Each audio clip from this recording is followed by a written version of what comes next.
The Galactic Council chamber stretched across 3 kilometers of gleaming metal and crystalline structures, its walls lined with translation matrices that hummed with the voices of 217 species. Admiral Zephys of the Carathian Empire stood at the central podium, his 4 arms gesticulating wildly as bioluminescent patches along his neck flared bright orange with frustration. The Vorthan Coalition has violated 17 separate treaties, he declared, his voice carrying across the vast chamber through quantum resonance fields. They have mined the neutral zones, established military outposts in protected space, and their bioweapons have contaminated 3 agricultural worlds. From across the chamber, High Coordinator Vesthal of the Vorthan Coalition rose to her full 3-meter height, her serpentine lower body coiling as she prepared to respond. The scales along her torso shifted from deep blue to angry crimson. These accusations are manufactured propaganda. The Carathians seek to monopolize the trade routes through Sector 7. They speak of contamination while their own industrial waste has poisoned 17 star systems. The debate had raged for 8 standard hours. Representatives from dozens of species had taken turns at the podium, each presenting evidence, counter-evidence, and increasingly heated rhetoric. The crystalline hegemony accused both sides of disrupting their meditation networks. The Aquatic Federation threatened to flood the chamber if a resolution wasn't reached soon. The Insectoid Collective buzzed ominously whenever anyone mentioned territorial boundaries. Elder Throm of the Ancient Ascended spoke in his hollow, echoing voice that seemed to come from everywhere at once. In my 14,000 years of existence, I have witnessed countless conflicts. This dispute follows the same pattern as all others. Pride, fear, and greed masquerading as justice and righteousness. The younger species shifted uncomfortably. The Ascended rarely spoke, and when they did, their words carried the weight of eons. But even Elder Throm's ancient wisdom seemed unable to bridge the growing divide between the 2 most powerful military coalitions in the galaxy. Representative Clix of the Trade Syndicate, a being that resembled a floating jellyfish with cybernetic implants, pulsed with nervous energy. The economic implications alone should force a peaceful resolution. The shipping lanes through both territories carry 47% of all interstellar commerce. A war would collapse the galactic economy within months. Perhaps collapse is what the galaxy needs, hissed Coordinator Vesthal. Too long have the established powers hoarded resources while newer species struggle for basic survival rights. The current system is broken beyond repair. Admiral Zephys' orange patches flared brighter. Spoken like a true revolutionary terrorist. Your coalition's idea of survival rights includes a right to steal from those who have built something valuable through centuries of hard work and sacrifice. The chamber erupted in cacophony as dozens of species began arguing simultaneously. The mantid hierarchy clicked their mandibles in disapproval, while the ethereal collective's representatives began to fade in and out of visible spectrum, a sure sign of their agitation. The massive Titan-class beings from the Forge worlds simply sat in silence, their mountain-sized forms occasionally rumbling with what might have been suppressed anger. Council Chancellor Mordun, a dignified being whose species had served as mediators for 3 millennia, called for order. His voice, amplified through the chamber systems, carried harmonic frequencies that naturally calmed most species. We have heard all arguments. The evidence suggests both parties have legitimate grievances and both have committed acts that violate galactic law. However, the accusations and counter-accusations have brought us no closer to resolution. The Void Walkers, beings of pure energy contained within specially designed containment suits, flickered with patterns that their translators rendered as deep concern. The dark spaces between stars whisper of massive fleet movements. Both coalitions prepare for war while speaking of peace. Soon, word will be replaced by weapons fire. The truth of their statement hung heavy in the chamber. Every species present knew that despite 8 hours of debate, despite mountains of evidence and testimony, despite the best efforts of the galaxy's most experienced diplomats. They were no closer to preventing what could become the most devastating war in galactic history. The Carathian Empire commanded nearly 1,000 star systems and maintained one of the most advanced military forces in the galaxy. Their weapons technology was unmatched, their ship designs were elegant and deadly, and their military doctrine had been refined through countless smaller conflicts over the past 2 centuries. The Vorthan Coalition, while newer, had grown rapidly by attracting species that felt marginalized by the existing power structures. They had numbers, desperation driving them to innovations the established powers hadn't considered, and, most dangerously, they had nothing left to lose. Between these two titans stood the smaller powers, each trying to calculate which side would emerge victorious, and how to position themselves advantageously. Some, like the Trade Syndicate, hoped to profit from supplying both sides. Others, like the Peaceful World Alliance, simply wanted to avoid being crushed in the inevitable conflict. Ambassador Wyantar of the Hive Clusters spoke through the collective consciousness of her entire species.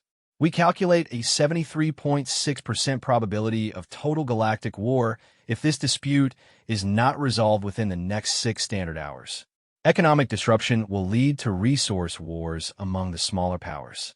Ancient grudges will resurface. The galaxy will burn. Chancellor Mordun looked around the vast chamber, seeing representatives of civilizations that had existed for millions of years, species that had solved problems that would challenge the greatest minds of any single world, beings whose technologies could reshape matter at the quantum level or manipulate space-time itself. Yet here they sat, unable to prevent 2 of their own from starting a war that could destroy everything they had built together. Perhaps, the Chancellor said slowly, we need a fresh perspective. The human delegation was scheduled to present their observations at the conclusion of our formal debate period. A ripple of mixed emotions passed through the chamber. Humans were the newest members of the Galactic Council, having achieved interstellar travel only 3 centuries ago. They were barely more than children by the standards of most species present. Their technology was crude, their military small, their territory insignificant. Many considered their inclusion in the Council a novelty at best, a dangerous precedent at worst. Yet something about the way Chancellor Mordun had spoken suggested this was more than a token gesture to conclude the proceedings. The ancient being's expression carried a weight that made even the Ascended lean forward with interest. The human delegation consisted of exactly 1 person. She sat in the smallest observation alcove, having listened to 8 hours of increasingly heated debate without saying a word.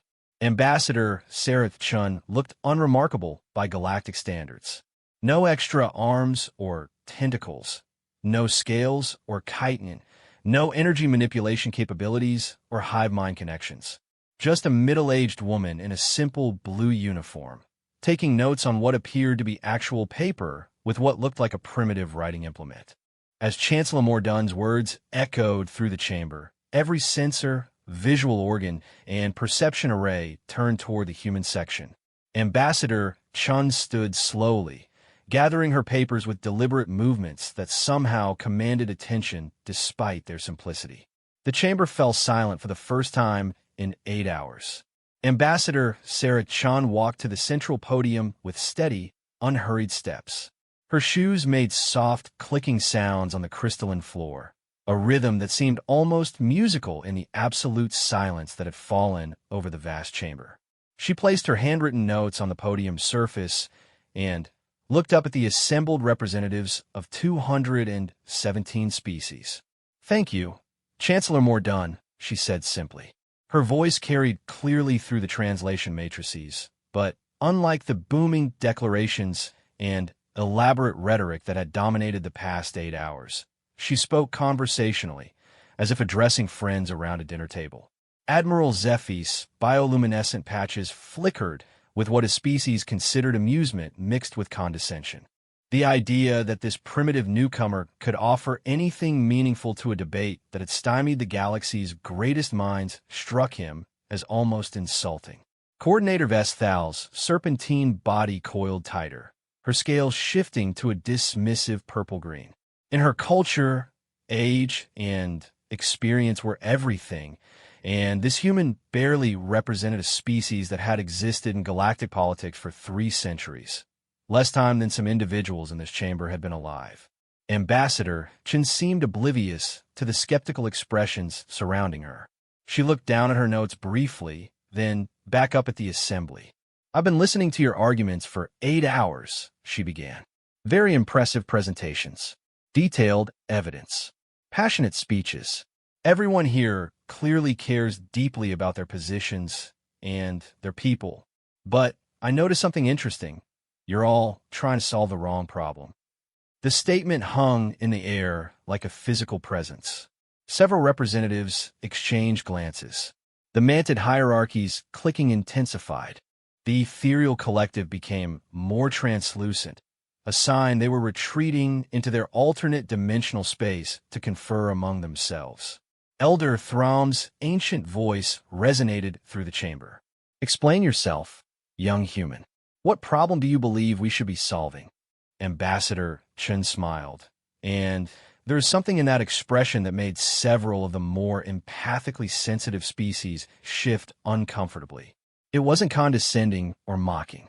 It was the smile of someone who had just realized that a puzzle everyone thought was impossible was actually quite simple. "You're all trying to decide who's right and who's wrong," she said.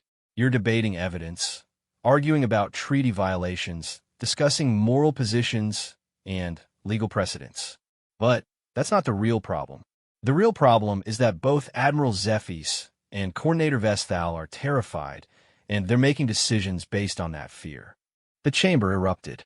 Admiral Zephyrs' patches flared brilliant orange-red, and Coordinator Vestal's scales shifted to an angry crimson that made her look like a living flame.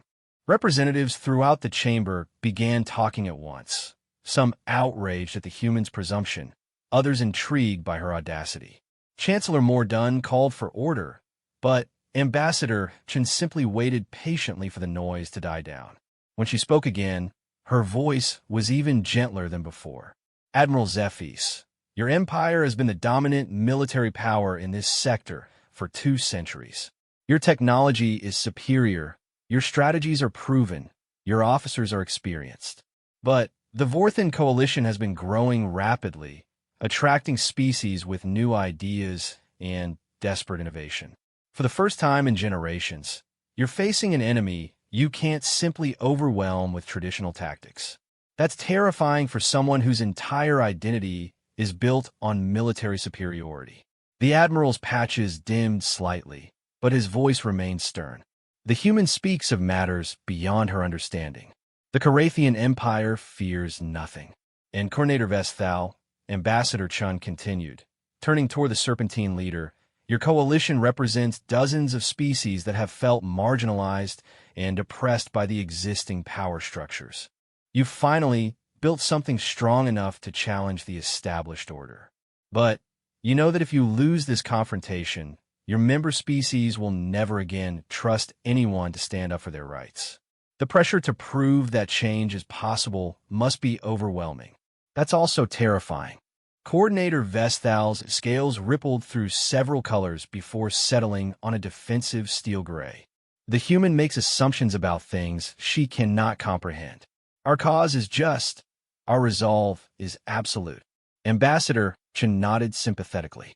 "I'm sure it is. Both of your causes are probably just from your perspectives. But here's what I find fascinating. You're both so afraid of losing that you've convinced yourselves war is inevitable. You've spent 8 hours presenting evidence to prove you're right and they're wrong, but nobody has spent any time asking a much more important question." She paused, looking around the chamber at the assembled representatives of civilizations spanning millions of years of history and unimaginable technological achievements. "What do you actually want?" The simplicity of the question was staggering. Representative clicks of the trade syndicate pulsed with confusion. The void walkers flickered in patterns that suggested deep contemplation. Even the ancient ascended seemed taken aback by the directness of the inquiry. "Admiral Zephyrs, what does the Carathian Empire actually want? Not what you're fighting against, not what principles you're defending. What do you want to achieve? What would victory actually look like? The Admiral's four arms moved restlessly. We want security, stable trade routes, respect for established law and order, protection for the civilizations that have worked to build something lasting and valuable. And Coordinator Vestal, what does the Vorthan Coalition actually want? Her serpentine form swayed slightly. We want equality, fair access to resources and opportunities, recognition that newer species have the right to grow and thrive without being constrained by systems designed to benefit only the established powers. Ambassador Chen made a note on her paper with her primitive writing implement. So the Carathian Empire wants security and stability. The Vorthan Coalition wants equality and opportunity. Those aren't contradictory goals. A murmur ran through the chamber. The crystalline hegemony resonated with harmonic frequencies that suggested sudden enlightenment. The insectoid collective's buzzing shifted to a pattern that indicated intense calculation. But you've both decided that the other side is the obstacle to achieving what you want. Admiral Zephys, you've convinced yourself that coalition equality means empire instability. Coordinator Vestal, you've decided that empire security means coalition oppression. So you're preparing to fight over something neither of you actually has to give up. She looked up from her notes and surveyed the vast chamber again. Has anyone here ever heard of something called a false dilemma? It's a logical fallacy where you assume that only two options exist when there might actually be many more possibilities. The Hive Cluster's ambassador, Wyantar, spoke through her collective consciousness. The human suggests that both security and equality can coexist. Our probability calculations indicate this is theoretically possible, but the historical precedents are limited. Limited, but not non-existent, Ambassador Chen replied. In fact, every successful interstellar civilization in this chamber has had to solve exactly this problem. How do you maintain security while allowing growth and change? How do you preserve what's valuable while adapting to new circumstances? You've all done it, or you wouldn't be here. Elder Thraum's ancient voice carried a note of interest. The human's observation has merit. Yet the specific circumstances of this conflict present unique challenges that may not be addressable through historical examples. Ambassador Chun smiled again, that same unsettling expression that suggested she found the situation simpler than everyone else did. Actually, I think the challenges are pretty straightforward. But before I explain why, I need to ask you all another question, and I need you to really think about your answer. She stepped away from the podium and walked closer to the assembly, her casual movement somehow commanding more attention than any of the grand gestures and dramatic speeches that had preceded her. How long do you think this war is going to last? The question seemed to catch everyone off guard. It was so practical, so immediate, that it cut through all the philosophical and political rhetoric like a blade. Ambassador in tar consulted her collective consciousness. Our calculations suggest a minimum of 47 standard years of active conflict, with potential for continuing skirmishes lasting up to 2 centuries. Admiral Zephys nodded grimly. The coalition's distributed structure makes them difficult to defeat decisively. Even if we could secure victory in major engagements, eliminating their capacity for insurgent action would require generations. Coordinator Vestal's scales shifted to a determined crimson. The Empire's infrastructure is more vulnerable than they realize. We could sustain asymmetric warfare indefinitely, making their territories ungovernable even if they achieve tactical victories. Ambassador Chen made another note. So you're both planning for a war that will last somewhere between 50 and 200 years. A war that will consume resources, destroy infrastructure, kill billions of people, and destabilize the entire galactic economy. A war that, even in the best-case scenario for either side, will leave the galaxy weaker, poorer, and less capable of dealing with actual threats. She looked up at the assembled representatives with an expression of genuine curiosity. Can anyone explain to me why that sounds like a good idea? The silence that followed Ambassador Chen's question was different from the respectful quiet that had marked her arrival at the podium. This was the silence of 200 17 civilizations suddenly, confronting a perspective they hadn't considered. The vast chamber felt smaller somehow, as if her simple question had compressed the space around them. Representative Clicks of the Trade Syndicate was the first to respond, his jellyfish-like form pulsing with rapid bioluminescence. The economic analysis is troubling. A 50-year conflict would require resource mobilization that would effectively bankrupt both coalitions. The reconstruction period alone would take centuries. The Titan-class beings from the Forge worlds rumbled with deep, subsonic vibrations that the translation matrices rendered as thoughtful agreement. Our industrial capacity would be consumed producing weapons instead of infrastructure. The great works we have planned, the stellar engineering projects, the habitat construction programs, the terraforming initiatives, all would be abandoned. Ambassador Chen nodded. And that's just the economic cost. What about the technological cost? How much scientific research gets abandoned when your best minds are designing better ways to kill each other instead of solving problems like disease, aging, environmental restoration, or expansion into new regions of space? The crystalline hegemony resonated with frequencies that indicated deep distress. Their entire civilization was built around the pursuit of knowledge and enlightenment. The thought of redirecting their crystal matrix minds toward warfare instead of discovery was fundamentally horrifying to them. The human raises valid concerns. Elderthrum acknowledged, his ancient voice carrying undertones of something that might have been approval. Yet she speaks as if the costs of conflict outweigh the costs of submission to injustice. Some principles are worth fighting for, regardless of the price. I agree completely, Ambassador Chen said, surprising several representatives. Principles absolutely are worth fighting for. But I'm not talking about submission to injustice.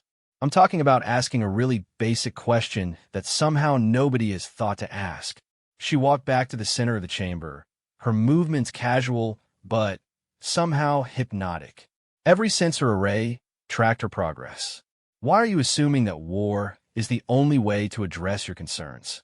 Admiral Zephy's patches flickered with confusion. The coalition has repeatedly refused to negotiate in good faith. They demand concessions that would fundamentally alter the balance of power in ways that compromise the security of established civilizations. And the Empire insists on maintaining a status quo that systematically disadvantages newer species and prevents them from achieving meaningful representation, Coordinator Vestal added, her scales shifting to frustrated orange. They speak of negotiation while offering nothing but empty words. Ambassador Chun pulled out what appeared to be an antique device, a small rectangular object that several representatives recognized as a primitive human computational tool called a calculator. The sight of such ancient technology being used in the galaxy's most advanced chamber would have been amusing if not for the intensity with which she operated it. Let me ask you both something, she said while making calculations. How much would this war cost? I mean the actual financial cost, not counting the lives lost or the opportunities missed. Representative Clicks consulted his internal economic matrices. Based on historical precedents and current military expenditures, the Carathian Empire would likely spend approximately 400 trillion galactic credits over the course of a 50-year conflict. Ambassador Wyantar's collective consciousness calculated rapidly. The Vorthan Coalition's distributed structure would require a different cost model, but our estimates suggest approximately 600 trillion credits to maintain effective resistance over the same period. Ambassador Chen made notes with her primitive writing instrument. So together, you're planning to spend about 1 trillion credits on destroying each other. That's approximately. She paused to check her calculations. 3 times the total economic output of both your civilizations combined over the past decade. The numbers hung in the air like a physical weight. Several representatives began recalculating independently, hoping the human had made an error.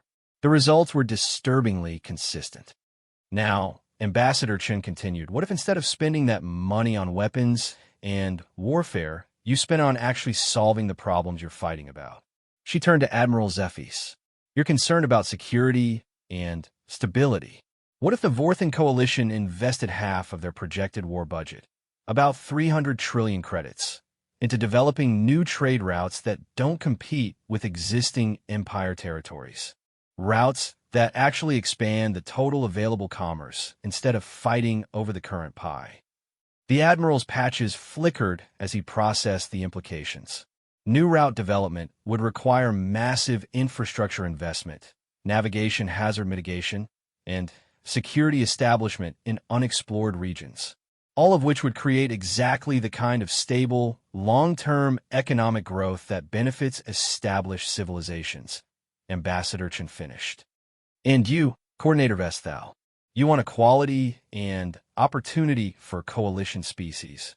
What if the Empire invested half of their projected war budget into education and technology-sharing programs that help coalition world develop their own advanced capabilities instead of remaining dependent on Empire infrastructure? Coordinator Vestal's serpentine form swayed as she considered. Such programs would require unprecedented cooperation between species with vastly different biological and technological requirements, which would create exactly the kind of innovation and problem-solving that drives real advancement for everyone. Ambassador Chen continued. Instead of spending 1 trillion credits destroying each other, you could spend the same amount building something that actually addresses both of your core concerns. The chamber buzzed with activity as representatives began running calculations, consulting with their home governments, and analyzing the implications of the humans' proposal. The Hive cluster's collective consciousness worked at processing speeds that made quantum computers look sluggish.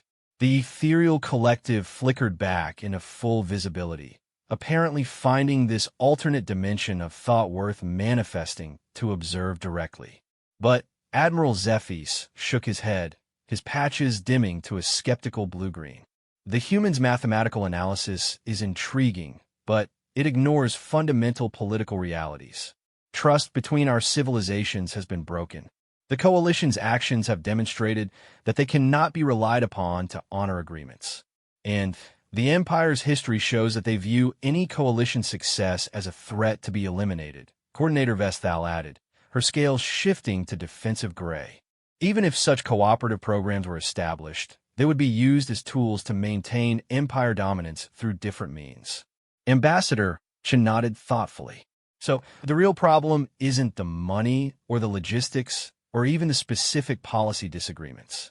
The real problem is that you don't trust each other. She made another note on her paper. That's actually a much simpler problem to solve than a 50-year war. Representative Clicks pulsed with confusion. The human suggests that establishing trust between civilizations with fundamentally opposed interests is simpler than military conflict. This analysis seems to contradict basic political theory. Does it? Ambassador Chen asked. What would it take for the Carathian Empire to trust that coalition expansion won't threaten Empire security? Admiral Zephys considered the question. Verifiable guarantees. Transparent governance. Mutually beneficial agreements that create shared interests instead of competition. And what would it take for the Vorthan Coalition to trust that Empire cooperation isn't just a new form of control? Coordinator Vestal's scales shifted through several colors. Evidence of genuine commitment to equality. Shared decision-making authority. Concrete benefits that demonstrate respect for coalition autonomy. Ambassador Chen smiled, that unsettling smile again. Excellent. So you both know exactly what would solve this problem. You've just convinced yourselves it's impossible because you've been thinking about it backwards. She walked to a wall display and activated it with what appeared to be an impossibly simple gesture. The display showed a three-dimensional map of the local galactic region, with Empire and Coalition territories marked in different colors. You've been trying to decide how to divide up what already exists. But what if instead of fighting over the current territories and resources, you work together to expand into regions nobody is currently using? The map shifted, showing vast areas of unexplored space beyond the current boundaries of both civilizations. There are approximately 40,000 unexplored star systems within feasible travel distance. Most preliminary surveys suggest at least 12,000 of them have potentially habitable worlds or exploitable resources. The implications hit the chamber like a physical force. The Void Walkers flickered with excitement patterns. The Aquatic Federation's representatives began rapid, bioluminescent communications with their homeworlds. Even the Ancient Ascended leaned forward with interest. "You're fighting over who gets to control the existing pie," Ambassador Chen continued, "when you could be working together to bake a much bigger pie." Elder Throm's ancient voice carried a note of wonder. "The human proposes joint expansion rather than competitive division. The concept is elegant, but Coordinator Vesthal's scales had shifted to a suspicious red-orange. Such expansion would require massive resource investment and pose enormous risks. Why would the Empire share such opportunities when they could pursue expansion independently?" Ambassador Chun turned off the display and faced the assembly directly. "Because neither of you can actually do it alone." Ambassador Chin's statement hung in the air like a challenge. Admiral Zephyr's bioluminescent patches flared with indignation, while Coordinator Vesthal's scales rippled through colors indicating offense and disbelief. The idea that their mighty civilizations couldn't accomplish something independently struck at the core of their pride and identity. The Carathian Empire has successfully expanded into 47 new systems over the past century, Admiral Zephys declared, his voice carrying the full authority of military triumph. "Our exploration and colonization capabilities are unmatched in this region of space. And the Coalition has established viable settlements in hostile environments that Empire technology couldn't handle," Coordinator Vesthal added, her serpentine form rising to its full intimidating height. "Our adaptive methodologies and collaborative approaches have solved problems that traditional hierarchical structures cannot address." Ambassador Chun made more notes on her primitive paper, seemingly unimpressed by the displays of civilizational superiority surrounding her. "You're both right. You've both accomplished impressive things. But you've also both hit walls that you can't get past alone." She activated the wall display again, but this time it showed detailed survey data rather than simple territorial maps. "Admiral Zephys, your empire's expansion has been limited by what your military strategists call the logistical horizon, the maximum distance from established supply lines that you can maintain effective control. Based on your current technology and resource allocation methods, that horizon is approximately 12 light-years from your nearest major military installation." The Admiral's patches dimmed slightly. The logistical horizon was indeed a classified military concern, but the human's assessment was uncomfortably accurate.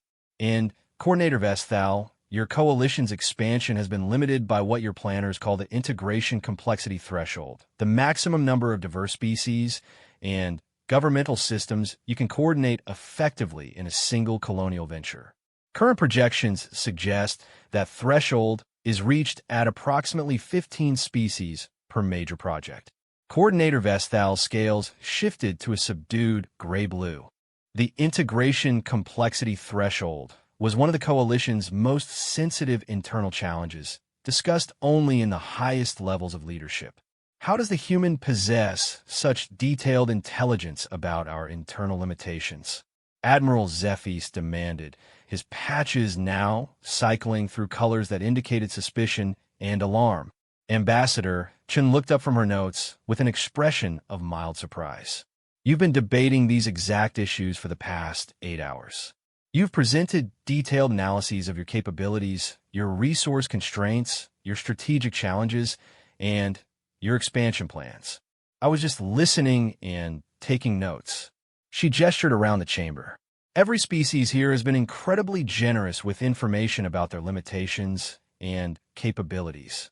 The crystalline hegemony discussed their computational boundaries.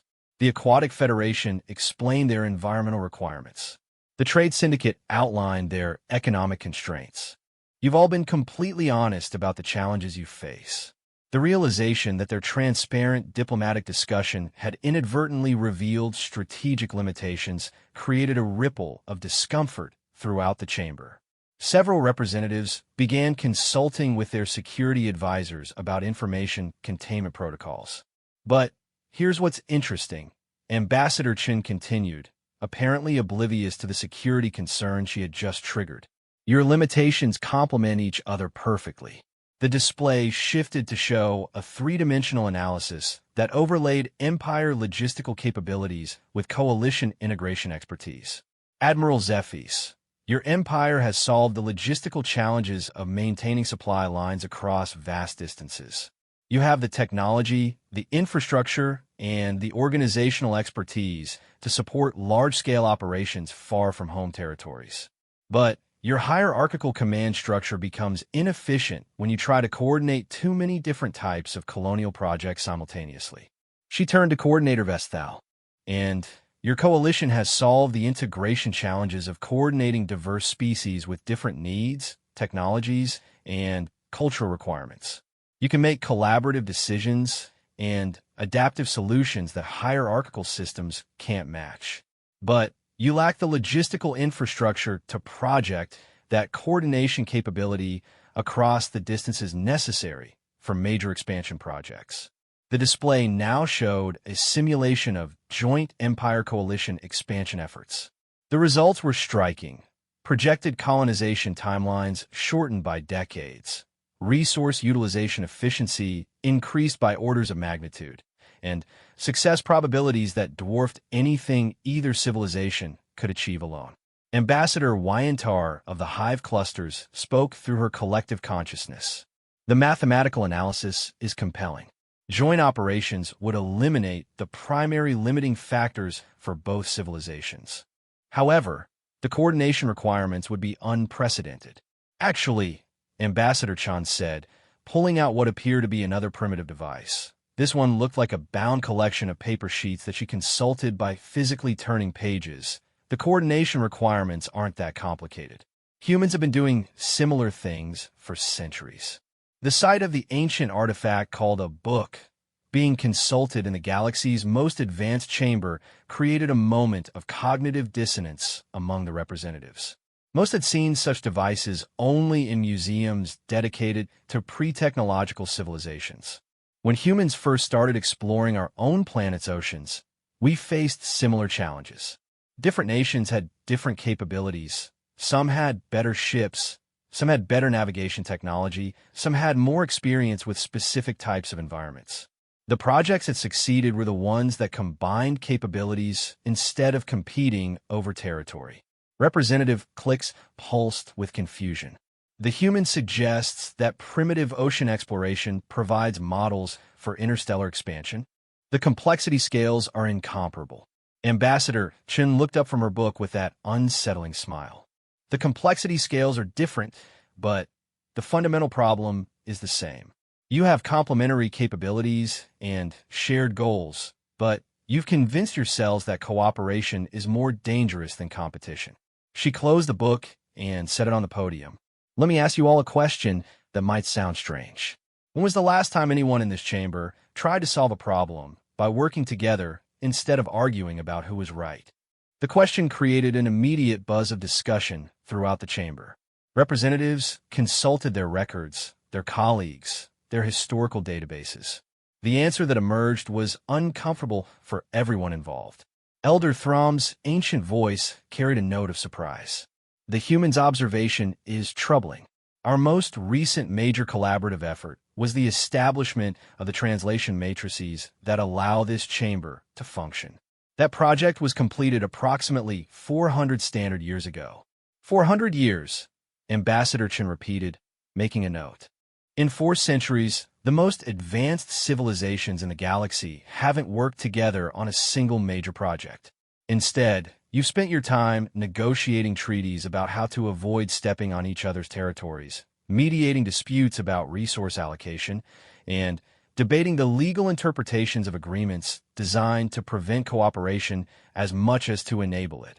The ethereal collective flickered into higher dimensional space briefly, apparently consulting with aspects of themselves that existed outside normal space-time. When they returned to visible spectrum, their translation matrices conveyed what seemed like embarrassment. The human's analysis suggests that our governmental structures have evolved to prioritize conflict avoidance over problem-solving collaboration. This development was not intentional, but it appears to be accurate. Admiral Zephyrs and Coordinator Vesthal exchanged what might have been the first non-hostile glance they had shared in months. Both were beginning to realize that their conflict wasn't unique. It was part of a larger pattern that had infected the entire galactic community. So, Ambassador Chen said, consulting her primitive calculator again, "You're planning to spend 1 trillion credits and 50 years destroying each other because you've forgotten how to work together on something constructive. Does that sound like intelligent behavior to anyone?" The chamber fell silent again, but this silence was different. It wasn't the respectful quiet of diplomatic procedure or the stunned pause of civilizations confronting new perspectives. This was the silence of beings who had just realized they had been acting like children fighting over toys while their house burned down around them. Ambassador Chen picked up her papers and straightened them with casual precision. "I think it's time we talked about what a real solution might look like. But first, I need to know something. Are you both actually interested in solving this problem, or are you more interested in being right about who started it?" She looked directly at Admiral Zephyrs and Coordinator Vesthal, waiting for an answer that could determine whether the galaxy moved toward cooperation or destruction. The next few moments would determine the fate of billions of lives and hundreds of civilizations. But for the first time in 8 hours of debate, the outcome didn't feel predetermined. The silence stretched for 17 seconds, an eternity in galactic diplomacy. Admiral Zephyrs stared at Ambassador Chen, his 4 arms motionless for the first time during the entire session. His bioluminescent patches had faded to a dim blue that indicated deep contemplation rather than anger or pride. Coordinator Vesthal's serpentine form had coiled into a position that her species adopted when facing decisions that could alter the course of history. Finally, Admiral Zephyrs spoke, his voice quieter than anyone in the chamber had heard from him. "Ambassador Chen, your question assumes that the 2 options you present are mutually exclusive. Is it not possible to be correct about the causes of a conflict while still seeking constructive resolution?" Ambassador Chen made a note on her paper. "Absolutely.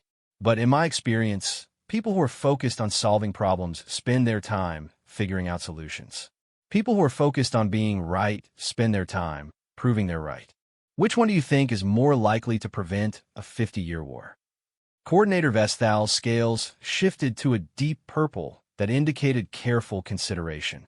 "The human's distinction has merit.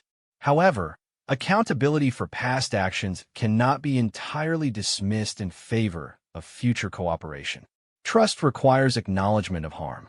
"I agree completely," Ambassador Chen replied, surprising both leaders. "Accountability is essential.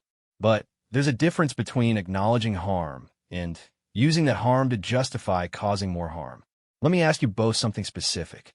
If we could design a solution that addressed your core concerns and provided fair accountability for past actions, would you be willing to try it before defaulting to warfare?" The chamber seemed to lean forward collectively. Representatives who had been preparing for inevitable conflict suddenly focused on the possibility that conflict might not be inevitable after all. Admiral Zephyrs exchanged a long look with his senior advisors before responding. The Carathian Empire would consider such a solution, provided it genuinely addressed security concerns and did not merely delay inevitable confrontation. Coordinator Vesthal consulted briefly with the coalition representatives present through secure communication channels. The coalition would also consider genuine alternatives, provided they addressed equality concerns and did not perpetuate existing disadvantages through more subtle means. Ambassador Chen smiled, not the unsettling expression she had worn earlier, but something warmer and more encouraging. "Excellent. Then, let me present what I think might work." She activated the wall display again, but this time it showed something none of them had seen before, a detailed organizational chart that combined Empire and coalition governmental structures in a new configuration. "I call it the Joint Expansion Initiative. It's based on a simple principle. Instead of competing for control over existing resources, you partner to develop new resources that belong to both of you equally." The display showed the 40,000 unexplored star system she had mentioned earlier, but Now they were organized into development zones with specific administrative structures. Each zone would be governed by joint committees with equal representation from Empire and coalition species. Decision-making would require consensus, which means both sides have veto power over anything that threatens their core interests. Representative cliques of the trade syndicate pulsed with rapid calculations. The economic projections for joint development are remarkable. Shared costs, combined expertise, coordinated resource extraction. The efficiency gains are substantial. But the governance model requires unprecedented cooperation, Admiral Zephyrs pointed out. Consensus decision-making between civilizations with fundamental philosophical differences could result in complete paralysis. Ambassador Chen made another note. That's true if you're trying to make decisions about everything together. But what if you only made joint decisions about the things that actually require joint action? The display shifted to show a detailed breakdown of responsibilities. Empire logistics experts handle supply chain management and infrastructure development, things your hierarchical systems do better than anyone else. Coalition integration specialists handle species coordination and adaptive problem-solving, things your collaborative networks do better than anyone else. Joint committees only make decisions about resource allocation, conflict resolution, and strategic planning. Coordinator Vesthal studied the organizational structure carefully. This model would require both sides to acknowledge that the other possesses superior capabilities in specific areas. Such acknowledgement could be politically challenging, more challenging than a 50-year war. Ambassador Chen asked. The point was difficult to argue against. Elder Thraum's ancient voice resonated through the chamber. The human's proposal has elegance, but it does not address the accountability concerns that Coordinator Vesthal raised. How does this framework address past grievances? Ambassador Chen consulted her primitive book again. Through something called restorative justice. Instead of focusing on punishment, you focus on repairing harm. The coalition claims that Empire policies have prevented member species from achieving their potential. The Empire claims that coalition actions have threatened established stability. Both claims can be addressed through constructive action. The display now showed specific projects within the Joint Expansion Initiative. New worlds colonized through the JEI would be developed using Empire infrastructure expertise to create the stable, secure environments that Empire species need. But they would be governed using coalition consensus models to ensure that all species have equal voice in their own development. Both sides get what they actually want instead of fighting over what they're afraid of losing. Ambassador Wyantar of the Hive clusters ran rapid probability calculations. The mathematical models suggest a 67% probability of successful implementation, assuming good faith participation from both parties. This compares favorably to the 14% probability of favorable outcomes from extended warfare. The numbers were compelling, but Admiral Zephyrs raised another concern. The human's proposal requires both sides to make significant investments before seeing concrete benefits. What guarantees exist that the other party will honor their commitments? Ambassador Chen put down her book and faced him directly. The same guarantees that exist in any relationship. None. Trust isn't guaranteed. It's built through consistent actions over time. But here's the thing about the Joint Expansion Initiative. It's designed so that both sides benefit from every major decision. Nobody has to trust that the other side will be generous or altruistic. You just have to trust that they'll act in their own rational self-interest. She activated a simulation that showed potential outcomes under various scenarios. If the Empire tries to dominate the joint projects, the coalition withdraws their integration expertise, and the projects fail, costing the Empire massive resources with no benefit.